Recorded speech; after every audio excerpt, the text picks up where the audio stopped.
एक बार फिर हम आप सभी के लिए एक नई वैकेंसी के बारे में जानकारी लेकर आए हैं।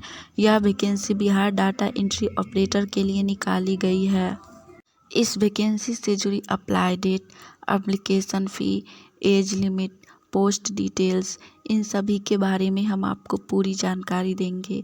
तो अगर आप भी इस वैकेंसी के लिए फॉर्म अप्लाई करना चाहते हैं तो हमारे इस वीडियो में लास्ट तक बने रहिए और इस वैकेंसी से जुड़ी पूरी जानकारी को ध्यानपूर्वक सुनिए, जिससे कि फॉर्म अप्लाई करते टाइम आपसे कोई भी मिस्टेक ना हो। चलिए हम लोग जानते हैं इस वैकेंसी से जुड़ी पूरी जानकारी को विस्तार में। तो देखिए, यह वैकेंसी बिहार डाटा एंट्री के तरफ से निकाली गई है। बिहार शिक्षा विभाग के मध्याह्न भोजन योजना निर्देशालय की तरफ से ये भर्ती आई है। ये भर्ती डाटा एंट्री ऑपरेटर के पदों के लिए निकाली गई है। चलिए सबसे पहले हम लोग जानते हैं इस वैकेंसी से जुड़ी अप्लाई डेट के बारे में।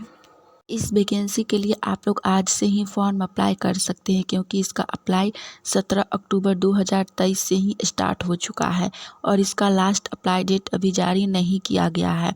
जैसे ही इसका लास्ट अप्लाई डेट आएगा हम एक नए वीडियो में आपको जानकारी दे देंगे। तो जिनको भी फॉर्म भरना है वो लोग आज से ही फॉर्म अप्लाई करना शुरू कर दीजिए। इसके बाद हम लोग जानेंगे इस वैकेंसी से जुड़ी पोस्ट डिटेल्स के बारे में। इस वैकेंसी के लिए बिहार के सभी ज़िला में वैकेंसी निकाली गई है। तो सबसे पहला है पटना, पटना में 2 है। उसके बाद है नालंदा, यहाँ पर भी 2 है। उसके बाद है भोजपुर, यहाँ भी 2 है। नेक्स्ट है बक्सर, यहाँ पे भी 2 ही पोस्ट है। उसके बाद है रोहतास, यहाँ भी 2 ही पोस्ट है।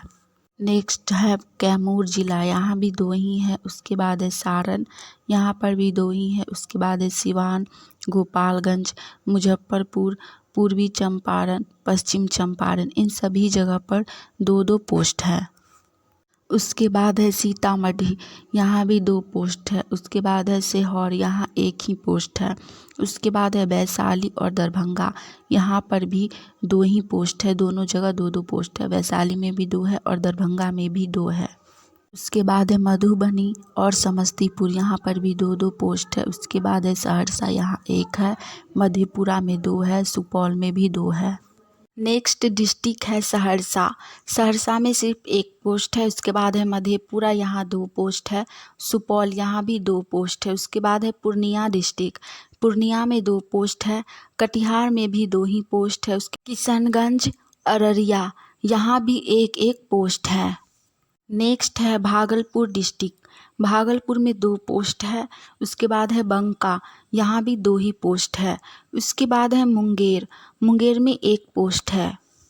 उसके बाद है बेगूसराय, यहाँ भी 2 पोस्ट है। उसके बाद है खगड़िया, लखीसराय, जमुई, इन तीनों जगह पर 1-1 पोस्ट है। उसके बाद है गया ज़िला, यहाँ गया में 2 पोस्ट है। उसके बाद है जहानाबाद, यहाँ 1 पोस्ट है। उसके बाद है औरंगाबाद, यहाँ 2 पोस्ट है। उसके बाद है अरवल, यहाँ 1 पोस्ट है। उसके बाद है नवादा, यहाँ 2 पोस्ट है। आप इन सभी में से किसी भी डिस्ट्रिक्ट में फॉर्म अप्लाई कर सकते हैं। इसके बाद हम लोग जानेंगे इस वैकेंसी से जुड़ी एजुकेशन क्वालिफ़िकेशन, यानी कि शैक्षणिक योग्यता के बारे में। इसमें शैक्षणिक योग्यता बहुत ही कम रखी गई है। अगर आप लोग मैट्रिक पास हैं या फिर इंटर पास हैं तो आप लोग इस वैकेंसी के लिए फॉर्म अप्लाई कर सकते हैं। साथ में आप लोगों के पास कंप्यूटर का बेसिक नॉलेज भी होना चाहिए, तो आप लोग इस वैकेंसी के लिए फॉर्म अप्लाई कर सकते हैं।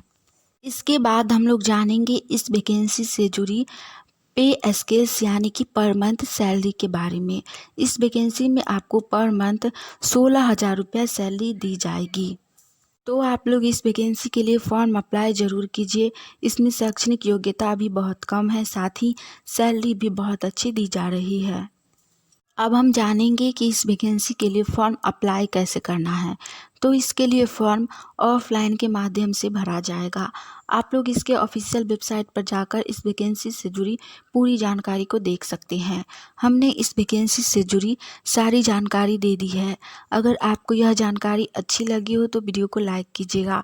आने वाली ऑनलाइन या ऑफलाइन सभी प्रकार की वैकेंसी की जानकारी अगर सबसे पहले चाहते हैं तो आप सभी का अपना चैनल इंडिया नंबर 1 GKGS को सब्सक्राइब करके नोटिफिकेशन ऑन कर लीजिए, ताकि हम जैसे ही एक नई वैकेंसी की जानकारी लेकर आए तो वो सबसे पहले आप तक पहुंचे और आप लोग उस वैकेंसी के लिए फॉर्म अप्लाई करके जॉब की तैयारी कर सके। चलिए आज के लिए इतना ही। मिलेंगे हम आप सभी से फिर से एक नई वैकेंसी की जानकारी के साथ। जय हिंद।